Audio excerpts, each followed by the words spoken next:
Om Swastiastu, perkenalkan saya Anagung Wirakarisma Buana dengan rekan saya Ketua Lab Duradi Kusuma. Pada kesempatan ini akan mempresentasikan artikel yang telah kami review dengan judul Smart Healthcare, Making Medical Care More Intelligent. Jadi apa itu Smart Healthcare? Smart Healthcare adalah sarana pelayanan medis yang bergerak di bidang teknologi yang menggunakan juga memanfaatkan teknologi informasi seperti IoT, Big Data, Cloud Computing, juga Artificial Intelligence untuk mengubah sistem pelayanan medis dari tradisional menjadi lebih efektif, nyaman, juga lebih personal. Sebelum kita berlanjut, mari kita sedikit membahas tentang daripada Smart Healthcare. Jadi Smart Healthcare ini lahir dari konsep Smart Planet, yaitu sebuah infrastruktur pintar di bidang teknologi yang menggunakan sensor untuk menerima, melakukan informasi seperti melalui IoT dan juga memproses informasi seperti melalui cloud computing dan juga super computer yang dikeluarkan oleh IBM di Among New York, USA pada tahun 2009.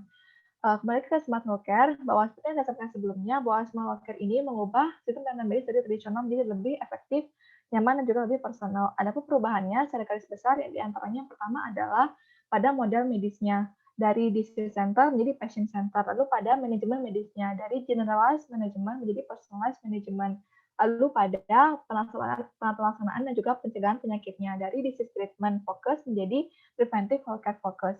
Dan yang terakhir pada konstruksi informasinya dari clinical informatization menjadi regional medical informatization.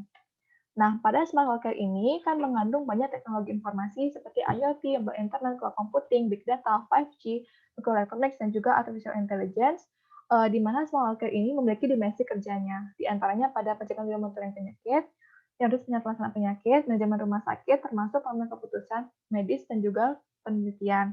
Selain dimensi kerja, Smart Healthcare juga memiliki partisipan, di antaranya ada dokter, pasien, lembaga penelitian, termasuk institusi kesehatan seperti rumah sakit.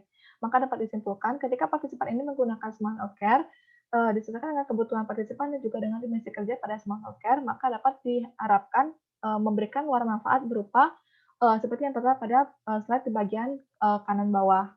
Untuk lebih memperjelas daripada gambaran cara kerja Smart Healthcare, maka saya akan memberikan masing-masing contoh satu cara kerja Smart Healthcare pada partisipan. Yang pertama adalah dokter. Dokter menggunakan Smart Healthcare untuk membantu dalam menegakkan diagnosis, juga mengolah informasi medis seperti menggunakan electronic medical record atau rekam medis elektronik. Lalu pada pasien dapat menggunakan Smart Healthcare untuk membantu dalam memberikan layanan kesehatan jarak jauh dan juga melalui virtual assistant, seperti melalui teknologi wearable device yang ada pada Smart Healthcare. Lalu pada lembaga penelitian dapat menggunakan teknologi pada Smart Healthcare yaitu Big Data untuk membantu dalam menentukan subjek penelitian. Dan pada rumah sakit dapat menggunakan Smart Healthcare untuk membantu dalam mengelola informasi yang diberikan rumah sakit, termasuk juga mengelola kebutuhan supply chain atau supplier oleh rumah sakit tertentu. Untuk lebih jelasnya tentang Smart Healthcare, maka akan dijelaskan oleh rekan saya, Alif Adi Kusuma. Untuk kesempatan berikan kepada Alif. Terima kasih Ira atas waktunya. Di sini saya akan menjelaskan mengenai automatic diagnosis dan pengobatannya. Di sini pada alat ini dapat mendiagnosa sebuah penyakit secara otomatis, di mana di sini dia menggunakan artificial intelligence, di mana artificial intelligence cara kerjanya adalah harus memiliki big data, di mana big data yang dimaksudkan ini adalah memasukkan kriteria penyakit ataupun ciri-ciri penyakit, lalu nanti alat ini akan menganalisis berdasarkan ciri-ciri tersebut sehingga akan memberikan diagnosis secara otomatis. Nah, setelah diagnosis itu ditegakkan, nanti akan diberikan notifikasi kepada dokter untuk melihat apakah ini bisa di-approve atau disetujui terhadap penyakit ini atau tidak, sehingga akan menimbulkan ketinggian akurasi terhadap diagnosis. Jadi semakin banyak data yang diberikan akan semakin tinggi akurasi pada diagnosis tersebut, dan kelebihannya ini adalah mengurangi adanya misdiagnosis seperti itu. Bisa di next. Baik, pada health management kita ketahui sendiri bahwa health management merupakan ketika sebuah penyakit itu menginfeksi kita, tentu kita harus berobat ke dokter. Nah, kita ketahui berobat ke dokter itu membutuhkan antrian sangat lama, sehingga untuk itu adanya health management di sini yaitu menggunakan intelligence artificial di sini berupa jam tangan, handphone, ataupun berupa virtual assistant.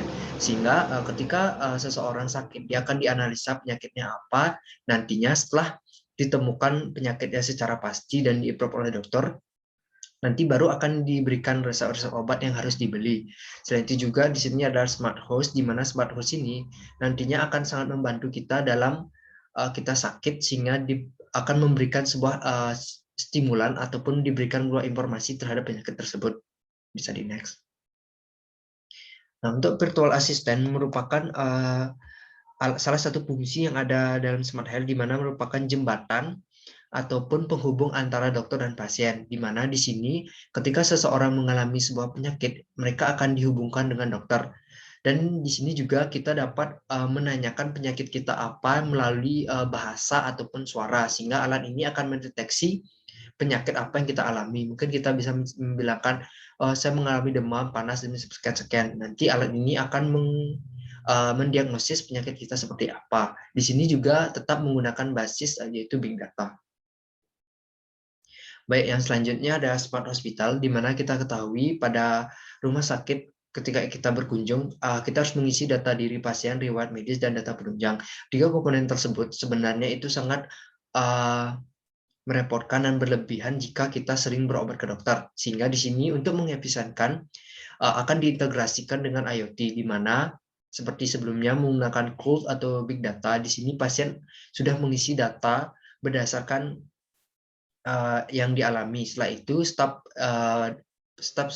rumah sakit akan mengecek data-data dari pasien, sehingga itu akan mengefisienkan dari pembuatan dari rekam medis. Bisa di next.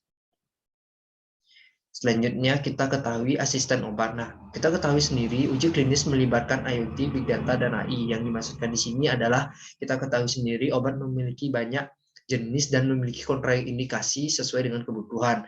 Nah, untuk mengurangi adanya misdiagnosis ataupun adanya berupa kontraindikasi, AI ini adalah bertugas untuk menganalisis obat sesuai dengan keluhan, mempertimbangkan berdasarkan riwayat pasien. Nah, kelebihannya di sini adalah dipantau secara real time. Maksudnya adalah dokter akan selalu memantau kegiatan dari pasien tersebut dalam mengonsumsi obat supaya tidak mengalami overdosis. Bisa di next. Baik, terima kasih rekan Alit atas penjelasannya. Bahwa perlu kami sampaikan, smart healthcare yang telah kami review ini dalam sebuah artikel masih dalam tahap pengembangan, sehingga masih ada banyak masalah baik dalam teknologi smart healthcare seperti tidak adanya panduan makro juga pemrograman dokumen, hingga masalah pada kompatibilitas serta masalah pada sisi regulasi karena smart masih ada risiko pelanggaran privasi informasi dari perspektif pasien, serta masih banyak pasien yang tidak pasti menggunakan teknologi. Untuk itu, peneliti atau penulis sebenarnya sudah memberikan solusi-solusi yang mungkin bisa digunakan untuk menyelesaikan masalah tersebut. Yang seperti yang tertera pada slide di sebelah kanan, di antaranya pada bidang masalah teknologi pada smart healthcare, penulis akan mensosialisasikan mobilitas juga stabilitas dengan mengupgrade teknologi pada smart healthcare, serta menerapkan standar teknik terpadu untuk mencapai kompatibilitas maksimum antara platform dan juga devices yang akan digunakan. Serta pada bidang regulasi yang terpenting adalah untuk memberikan legalitas kepada smart healthcare. Selain untuk menjamin privasi pada personal, juga untuk membuat smart healthcare itu lebih nyaman untuk digunakan. Dan di akhir kata, kami sampaikan bahwa kesimpulan dari semua yang telah kami jelaskan tersebut, bahwa prospek smart healthcare ini sebetulnya adalah sangat luas, karena dapat memberikan banyak manfaat bagi pengguna, dalam hal ini adalah dokter, pasien, maupun lembaga subjek tenaga kesehatan seperti rumah sakit, dan juga lembaga penelitian. Tapi memang masih banyak masalah dalam pengembangannya, baik pada teknologinya maupun pada regulasi smart healthcare ini ke depannya. Untuk itu diperlukanlah kerjasama multidisiplin antara pengguna maupun perusahaan teknologi untuk mengembangkan smart healthcare ini akan menjadi lebih baik lagi. Baik, sekian yang bisa kami sampaikan mengenai hasil review kami terhadap artikel Smart Healthcare. Terima kasih kami ucapkan telah menonton video ini. Akhir kata kami ucapkan Om Santi Santi Santi Om.